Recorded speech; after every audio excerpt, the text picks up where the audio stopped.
Good afternoon, Colonel Tim Brtester. I'm the Vice Commander for the 461st Air Control Wing. On behalf of the Commander, Colonel John Cooper, I just want to say thanks to the civilian and military leaders for being in attendance today. Truly an impressive set of teams. I've been here for 21 months as Colonel Cooper, and couldn't be more impressed with the community support that we've received while we've been here. I'll tell you, the 461st Air Control Wing is the peer wing to the Guard part of the team, the 116th. The active duty sites comprise of 1,300 airmen and their families. We're executing a $166 million flying hour program, 3,500 hours. And we do that in support of combatant command requirements across 4 combatant commands on a daily basis. United States Central Command, United States Pacific Command, as well as missions out of home, right here out of Robbins, which is a United States Northern Command and United States Southern Command. Colonel King talked about the 480 people that we have deployed today. 227 of those are J-Stars airmen, men and women, active duty and Guard, deployed on a continuing rotating basis.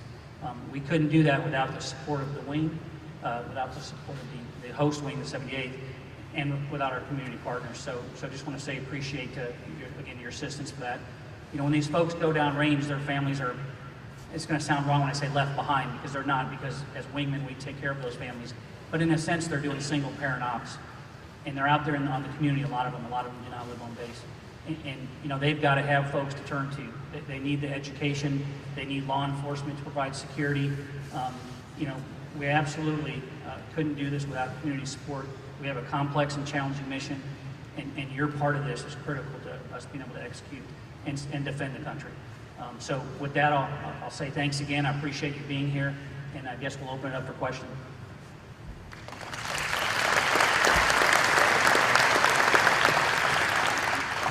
Okay, so I'll moderate from the questions up here. That way we can keep the mic moving in an expedient manner. Give us your tough questions. General Kubenick gives me the hardest ones. I will give the really tough ones to Chief Hernandez, because no colonel's worth the salt of that as chief. So, okay, so the floor is yours, and the ROE is, you can ask anything you like. We'll give you the best answer we got. Anybody can ask a question except Major General McMahon, retired, because he knows where all the bodies are buried. Who's first? Okay, well, thanks everybody for dropping by. Sir, I'm back. Sir, what's the potential for a flying mission for Air Force Reserve here at Robbins? It's a great question. General Rydholm? Yeah, beyond what we currently have here, I don't really see that happening. The closest real flying mission that we have is up at Dobbins in the 94th. We do have the flight test, but as far as operational mission, there are no plans that we have right now for that. Who's next? All right, I've spoken with some of you, and I know there's some good questions out there ahead of time. Just, whoa, yes, ma'am. Miss Dryden.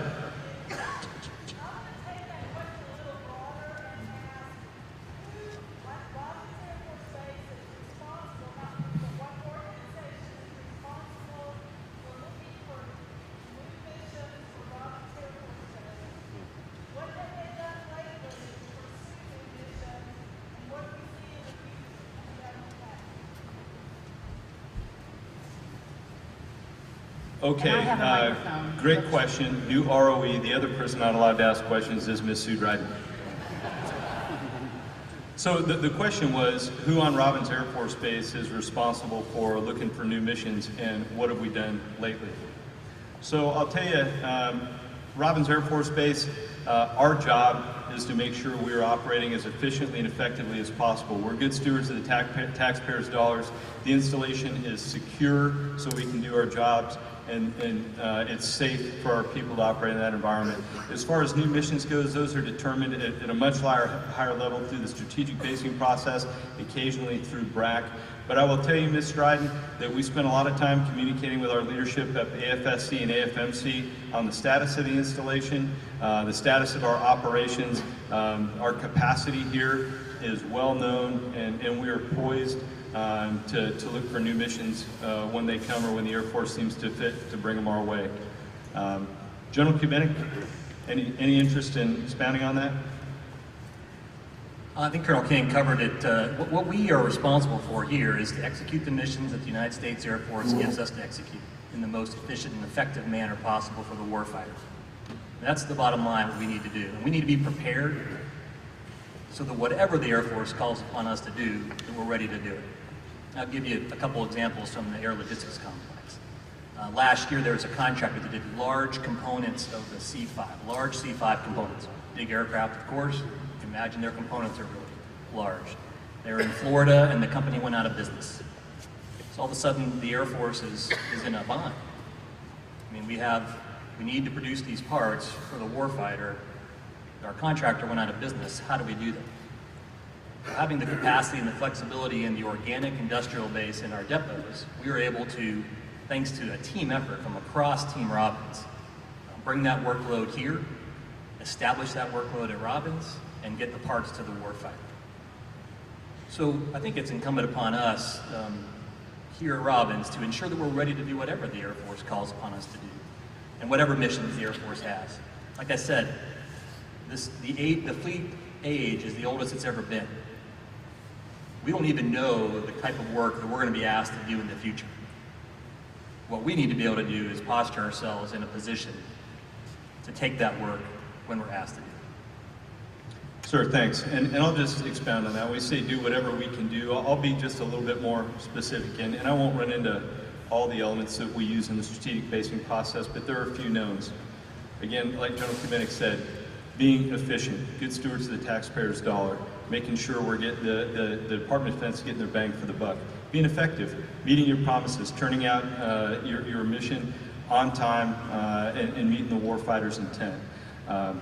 Union and labor relations, very important. If we don't have a cooperative union and a strong labor force that is cooperative in meeting the mission and working through all the changes that come down our way, it becomes problematic. Community support is very, very important. If the community's not receptive, and I'll tell you, the bookends are Afghanistan, where they're shooting at you, not a very welcoming local community, to the community in Robbins Air Force Base, very welcoming to our people and supporting the base. Community support's especially important. And military family support. If it's not a place where our families can work, play, and live, then it's not necessarily a place the Air Force wants to expand. You all have at least two legs of those stool, and I'll tell you more, considering many of those factors are people related, and they're all here in the community. We're doing things good, we're poised, we're ready for more work. We spent a lot of time talking with senior leaders, Ms. Dryden, about what we think we can take on and letting them work within the system to bring more work our way. Okay, next question. One last piece of that, Jeff, real quick. To address your point, though, I would tell you that in the Air Force, writ large, we have a body of work going on in the Pentagon called the Total Force Continuum, and they're looking at the balance between active Guard and Reserve across all Air Force mission sets. If you look at Air Force Materiel Command, they would tell you that they're 3,000 to 4,000 acquisition experts short right now.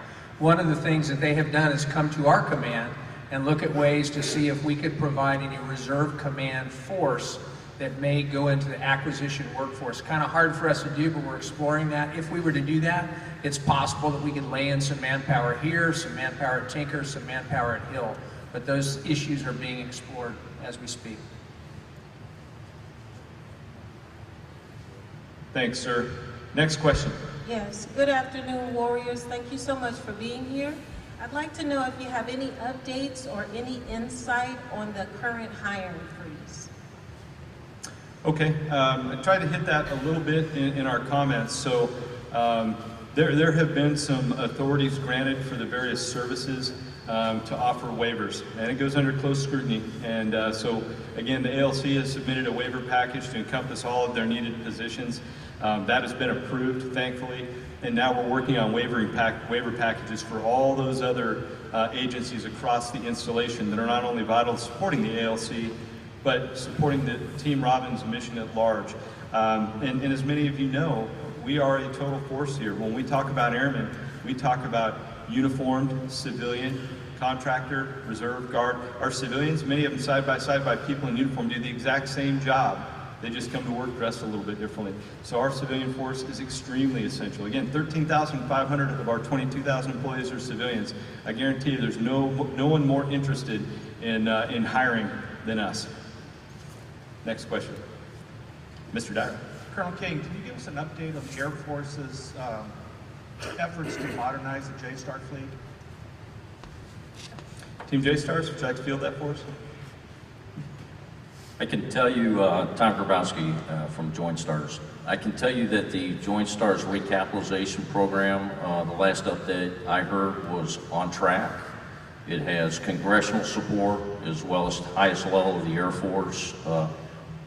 And as far as I know, it is our expectation that the airframe will be recapitalized or replaced somewhere around 2024 if you look at the current acquisition timelines. And it is our expectation that that will be a conversion in place and will take place here at Robins Air Force Base. And Tim, do you have amplifying on that? Sir, answer your question. Okay, next question, please. Yes, sir. Thank you, sir. What's the status of the on-base solar project? Okay, great question. So the on-base solar project that we talked about a couple years ago is no longer a viable option. It just was not workable. I believe the subcontractor wasn't meeting the expectations of Georgia Power. Georgia Power pulled their support, and so of course the Air Force pulled their support for that solar project on base.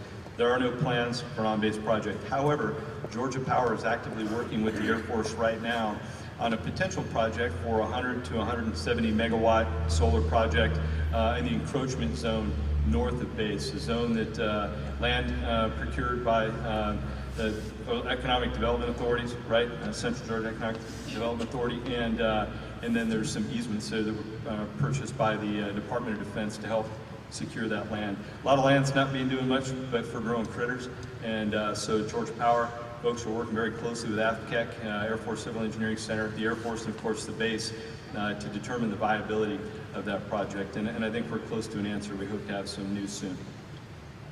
Sir. Next question. Yes, ma'am.